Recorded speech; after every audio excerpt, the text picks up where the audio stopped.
जय गुरुदेव जय जगन्नाथ। ज्ञान विज्ञान और प्रज्ञान कार्यक्रम मंथन को आपण समस्त को स्वागत करुछि मुकुटी। दर्शक बंधु, अंत्येष्टि क्रिया संस्कार रे काहेकि करा जाए चिता आहरण संस्कार से विषय रे गत अध्याय गुरुजी बुझौथिले, पुणी अनेक कथा आउरी मध्य बुझौथिले। आज जानिबा किछि नुआ कथा। सेतपे प्रथमे स्वागत करिबा आपण समस्तंकर प्रिय रेकी मिशन रो प्रतिष्ठाता तथा विज्ञानी गुरु गुरुदेव श्री संत महोदय को। गुरुजी आपण का कार्यक्रम को स्वागत। जय गुरुदेव। गत अध्याय आपण आमको बुझौथिले चिता आहरण संस्कार विषय अनेक किछि कथा, पुणी ता सहित आहुरी अनेक कथा बुझौथिले। आज कथा केउठु आरंभ करिबे? जहाँ में अंत्येष्टि क्रिया बा अंतिम संस्कार विषय चर्चा करुचे। चिता आरोहण क्रिया परे जहाँ जे यज्ञ वेदी प्रस्तुत परे यज्ञ कार्य आरंभ, जहाँ को आमे कहले शरीर यज्ञ बा शरीर यज्ञ आरंभ करा जिवो। तो शरीर यज्ञ जो क्रिया से क्रिया रे चितारे शव को रखिया परे पुणी चिता शव उपरे पुणी काठ लदी दिया जाए एवं घरू नहीं के आसीथिबा निया बरुआ जो अग्नि को धरी घरू नहीं की जानती, जहाँ को आमे कहे निया बरुआ। सिटी निया बरुआ रे अग्नि प्रज्वलित करिवार समय बा ताकू किछि समय हलै देले सुप्त अवस्था रे जो अग्नि थाए से अग्नि प्रज्वलित होती एवं से प्रज्वलित हवा परे जहाँ मुख्य कार्य जहाँ को आमे कहू मुखाग्नि बा जहाँ उपरे अनेक लोक कथा अच्छी, बहुत जन बहुत कथा मुखाग्नि को नहीं कि जानती। केतबेले बापा पुओ भितर झगड़ा हेले भी मुखाग्नि प्रसंग आसे। मुखाग्नि शव संस्कार गोटे मुख्य अंग मुख्य क्रिया। जो निया बरुआ नहीं कि जाई थांती अग्नि प्रज्वलित हवा परे प्रदक्षिण करा जाए। स्थान काल अनुसार प्रदक्षिणर संख्या परिवर्तित, किंतु अति कम रे थरटीए प्रदक्षिण करिबा दरकार। जो चिता करा जाइछि बा जो अग्नि कुंड बा यज्ञ कुंडटे आमे प्रस्तुत करिछि चिता रूपक, ता चारिपटे परिक्रमा करिवार कथा होची जे 33 कोटी देवादेवी को सजाग करिबा आह्वान करिबा जे आपण मानकर उपस्थिति रे ये अंतिम यज्ञ अनुष्ठित होची। आपण मानकर सुदृष्टि एठी पड़ू। से सुदृष्टि कामना करी अग्नि परिक्रमा एवं मुखाग्नि दबार क्रिया। बहुत समय रे आमे देखिजे जे संस्कार समय रे निया नहीं कि मुहरे मारी दबा बा मुखाग्नि कहले मुखरे अग्नि दबा बोली आमे बुझू, जहाँ प्रयोगात्मक भाव रे सठिक नुहे। जो स्थान रे शव संस्कार करा जाउची बा आमे यज्ञ अंत्येष्टि यज्ञ करुचे, से स्थानर पवनर चलाचल को नहीं अग्नि संयोग करने कथा चिंता करवा उचित बा एमिति जगार अग्नि संयोग करवा जहाँ द्वारा आमे सजई थिबा चिता सठिक भाव रे अग्निर कबलित हो पारिबो बा अग्निदेव प्रसन्न हेबे बा संपूर्ण भाव रे अग्नि प्रज्वलित हो पारिबो। से होछि मुखाग्नि। मुखाग्नि शब्द एठी आसीनी जे मुहरे निया दबा व मुखरे अग्नि दबार मुखाग्नि आसीनी। एठी गोटे अंतिम सत्यर कथा जे जीवन एवं मृत्यु ता भितर जो पार्थक्य, से पार्थक्य को शब्द परिप्रकाश करा जाइछि। जेतबेले जठर अग्नि मुख को आसे सेतबेले मृत्यु घटे। जे पर्यंत जठर अग्नि जठरे थाए से पर्यंत जीव जीव ही थाए। जीव शव हुए जेतबेले जठर अग्नि मुख को आसे। तो अंतिम सत्य दिने ना दिने जठर अग्नि मुख को आसीबो एवं सेतबेले मृत्यु सुनिश्चित हबो। तो जठर अग्नि को जठरे रखिबा पाई जो साधु संत माने साधना करंती तपस्या करंती, से तप द्वारा जो ताप अच्छी तप बोली ताको तपस्या से कहा जाए। जो तप शक्ति अच्छी बा जो उत्ताप अच्छी जो ताप अच्छी ताको मणिपुर चक्र रे बा जठरे ही रखिबा पाई तो साधना करा जाए जठरे रखिबा पई अग्नि को, सेति तपस्या करती। जो अग्नि आसुची मुखाग्नि सेतबेले आमे बहु जगार कहू जे शेष संस्कार, जहाँ अंतिम सत्य बा शेष संस्कार बा शेष शिक्षा दिया जाए। यदि जठर अग्नि को तुम जीवदशा भितर मुख पर्यंत तमें आनी न पारिछ ताले तुमको मुखाग्नि दियाजिव। अनेक समय से बंदोबस्त अच्छी जो साधु सन्थ मान को समाधिस्थ करा जाए बा समाधि रे नहीं कि पोती दिया जाए, प्राय तांको मुखाग्नि दिया जाए नाही। वो मुखाग्नि दबा परे जेतेबेले अग्नि प्रज्वलित हुए सेतेबेले आहुति दबार, यज्ञ रे आहुति दबार क्रिया अच्छी, तो 7टी आहुति दिया जाए। आम जिते सब कर्म कथा कहूचे, मुखाग्नि दबा कथा, परिक्रमा करने कथा, आहुति दबा कथा, ये सबुर मंत्र मध्य विधिबद्ध भाव में लिखित ही अच्छी, जो पुरोहितंकर उपस्थिति मध्य आवश्यक। कारण समस्ते मंत्र द्रष्टा नुहंती, समस्ते मंत्र को अभ्यास करना, समस्तंकर आधीन मंत्र नुहे। तो जे पुरोहित तांकर आधीन मंत्र, जो गोटे समय आमे कहिथिले, अनुरोध मध्य करथिले सौर ब्राह्मण परिवार को जे सेमानंकर सदस्य माने उपस्थित रुहंतु। जो माने मंत्र जानी नाहंती से मंत्र व्यवहार करि पारिबे नाही, तो यज्ञ रे अशौचता देखा दब, यज्ञ सठिक रूप से यज्ञ रूपायन पाई पारिबो नाही। सेतपे सेमाने उपस्थित रुहंतु एवं साधारण जनता को, साधारण मानव को संस्कार रो बाट देखांतु। तो सबुठी गोटे मंत्र आवश्यकता अछि। एवं मुखाग्नि के दब न पुत्र बा जने जे पुरोधा से सबरे मुखाग्नि देवे। एवं मुखाग्नि परे 7 थर आहुति दिहब एवं आहुतिर मंत्र अच्छी। और 7 थर आहुति कहीं विधि करा जे 7 थर ही आहुति देवाकू पड़िबो। 7 थर आहुति 7 चक्र पाई, जहाँ आमे कहले जे पंचभूत को पंच महाभूत रे मिश्रण करिवार प्रक्रिया अंतिम यज्ञ बा अंत्येष्टि यज्ञ। एवं जो पंच तत्व काहाकू नहीं कि पर्यवेशित, सप्त चक्र को नहीं कि पर्यवेशित।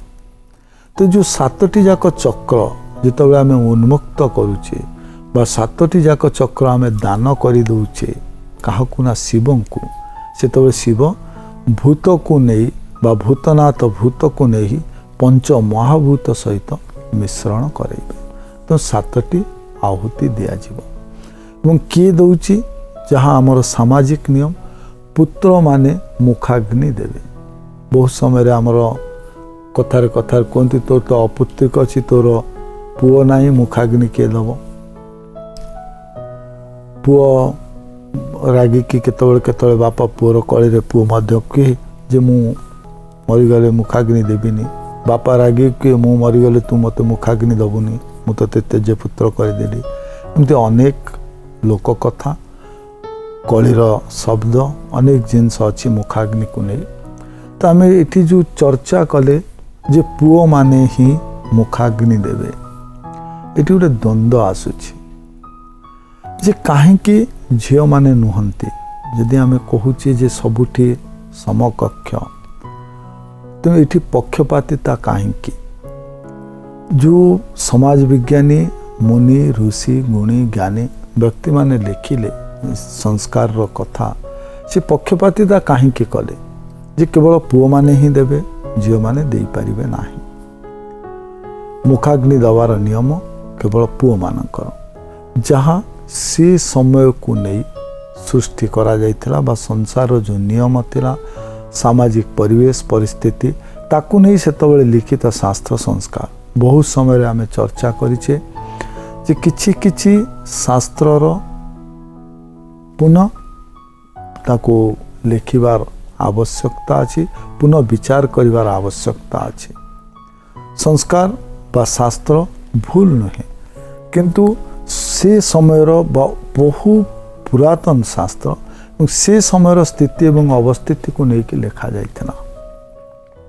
जितेबाला श्वेत प्रश्न आसे गोटे झीटी मनरे श्वेत प्रश्न आसब जे कहीं पुओ मानू से अधिकार दि जाए झील मैंने कहीं न दे पारे कौन सी वैषम्यता बा पक्षपातता मुनि ऋषि मानकर मनरे नथिला। से समय अवस्था को देखि से लिखिथिले। प्रथम होची पोशाक। जितेबाला शव संस्कार सरे सेतबे शव संस्कार करि सारिबा परे स्नानादि कार्य श्मशान पाखरे थिबा सरोवर नदी बा पाखरे कौन सी जलाशय रे स्नान करी समस्ते प्रत्यापन करती बा केते जगार अच्छी जितेबाला मुखाग्नि दबा कथा ता पूर्वरु शौच होइके आसंती बा सेई वस्त्र ओदा वस्त्र रे आसंती। से समय रे कन्या मानकर जहाँ पोशाकर ढंग थिला जदि से स्नान करी ओदा वस्त्र रे श्मशान को आसंती असंजत लागिबो। जहाँ वस्त्रर कथा एमती अनेक कथा अच्छी जहाँ को आम चर्चा करिबा जे कौनसी प्रकार शास्त्र कहार पक्षपातिता करी नाही। यथार्थता थिबा हेतु अनेक नियम लिखा जाइछि एवं जहार यथार्थता से समय रे थिला हुए तो ए समय रे किछि परिवर्तन घटी तेणु तार आमेंडमेंट करा जाई पारे। कौन सी बाध्यकता नथिला जे केवल ही पुत्र संतान करिवे किछि कारण को उपलब्धि करी से लिखा जाइछि जे पुत्र संतान मुखाग्नि देवे। देखिबा शांतिनाथा मैडम द्वितीय प्रश्न रे कोन जानिबा को चाहिछंती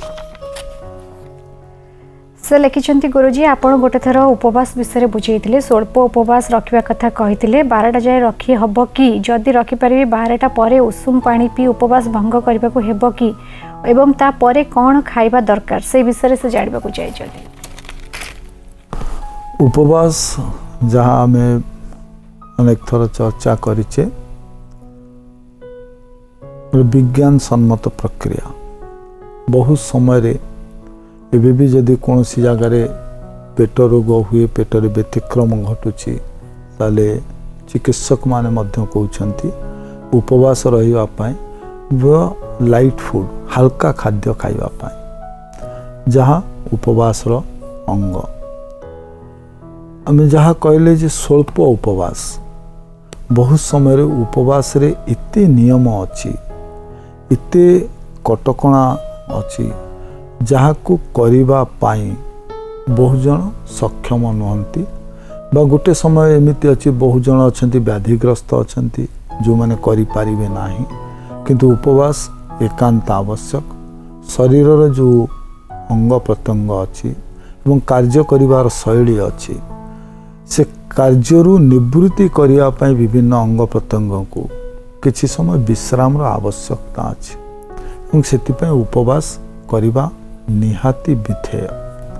जोठी करि पारुनांती एकाथरे अनेक दिन धरी उपवास करि पारुनांती बा गोटे दिन संपूर्ण रही पारुनांती तो से जगार आम कहते स्वल्प उपवास कथा। स्वल्प उपवास कथा जहाँ जे आम गोटे दिन रे 4 थर खाऊचे आम तक ह्रास करदे थरटे खाइबा जहाँ स्वल्प उपवास नियम बा एक अर्णव बा गोटे थर आम अन्न ग्रहण करवा जहाँ प्रायतः बहुत समय रे एकादशी रे मध्य अनेक लोक करती किए निर्जला करती किए गोटे थर हविषार न खाती बा किए कौन सी पाक खाद्य न खाई फलमूल आहार करिक रुहंती जो से उपवास करती। जो कही जे स्वल्प उपवास तापर से लिखिले उषुम पानी पी उपवास भंग करने कथा सेमती कौन सी नियम नाही।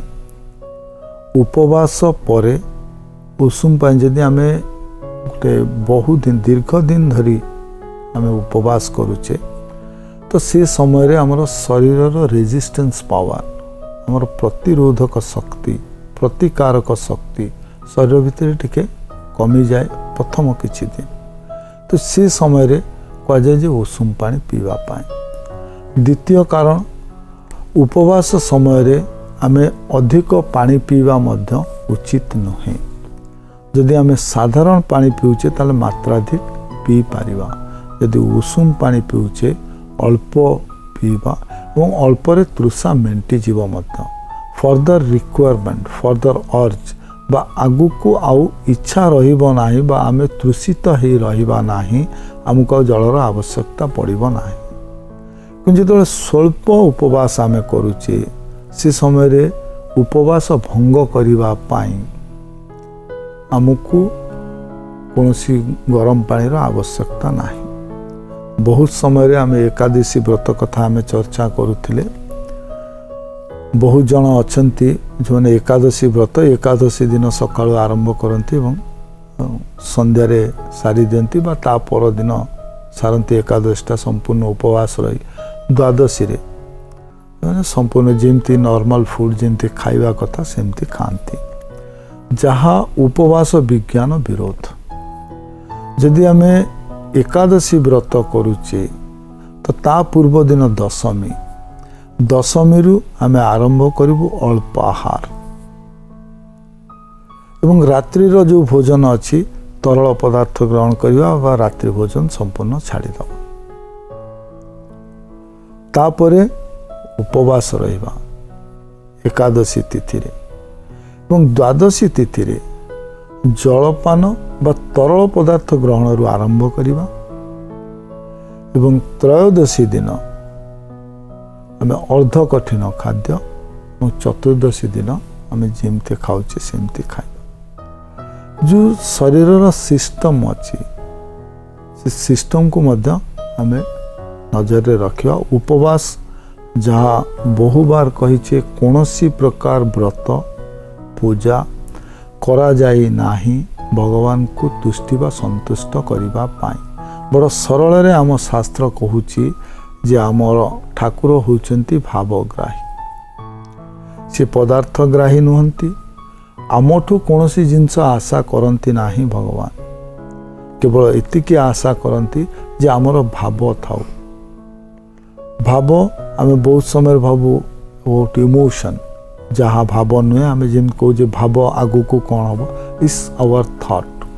तो चिंतन रे सबु बेले भगवान रहिबा आवश्यक अच्छी और सेतिकी ही भगवान आशा करती जे सबु बेले चिंतन रे थांतु।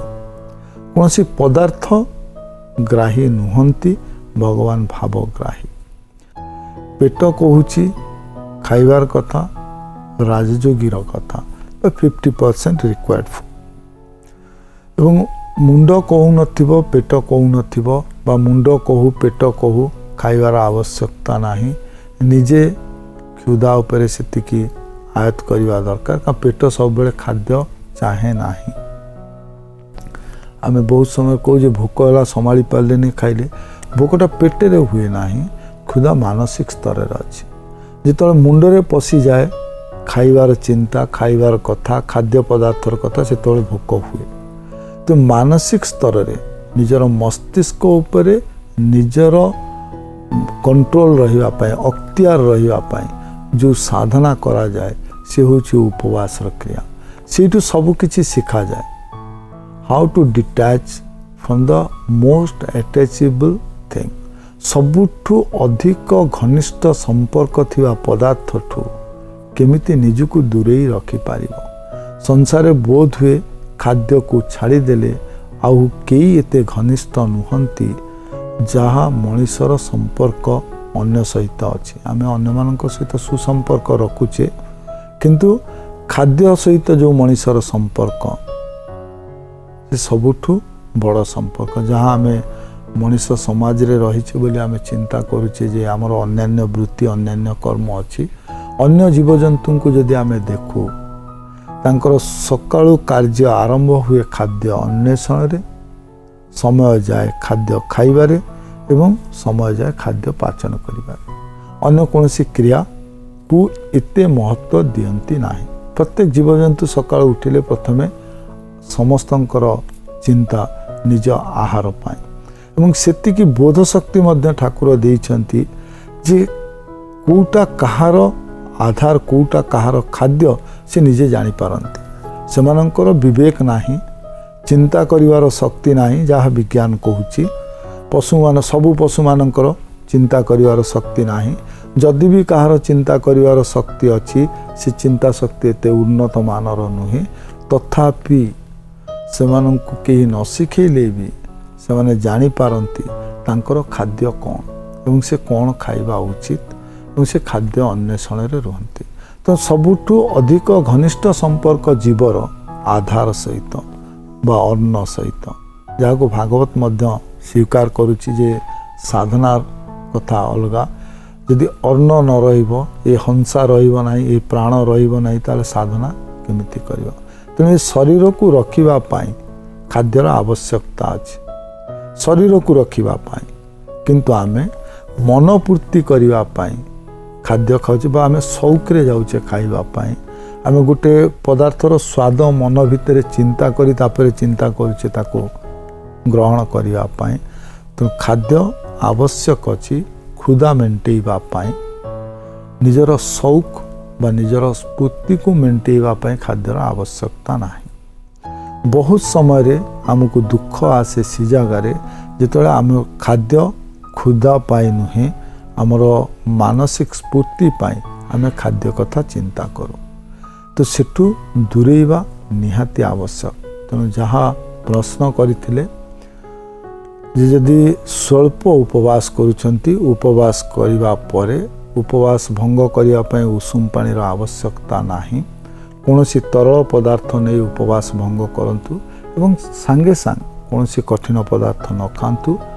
ସେ ତରଳ ପଦାର୍ଥରେ କିଛି ସମୟ ଅତିବାହିତ କରନ୍ତୁ, ତାପରେ ସେ କଠିନ ପଦାର୍ଥ ଖାଇପାରିବେ ଏବଂ ଶରୀର ଯେତିକି ଚାହୁଁଛି ତାଠୁ ବହୁ କମ୍ ମାତ୍ରାରେ ଖାଇବା ଦରକାର। କାରଣ ଗୋଟେ ଜିନିଷ ବିଶ୍ରାମ ପରେ ଯେତେବେଳେ ସକ୍ରିୟ ହୁଏ ନିହାତି ସେ ସମୟ ନିଏ କାମ କରିବା ପାଇଁ।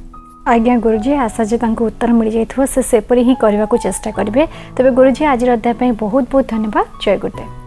दर्शक बंधु समय सरी जाइए। जदि आपणकर शांतिलता मैडम को परी किसी प्रश्न अच्छी किसी जानवा चाहते मंथनरू, ताहले आपण माने चिठी लिखिपारे। चिठी लिखला बेले निज नाम ठिकाना और फोन नंबर लिखा जमी भूलंतनी। चिठीर अपेक्षा रही पुणी देखा मंथन से पर्यंत विदाय दिंतु। जय गुरुदेव। प्रार्थना आम आनंदर उत्स।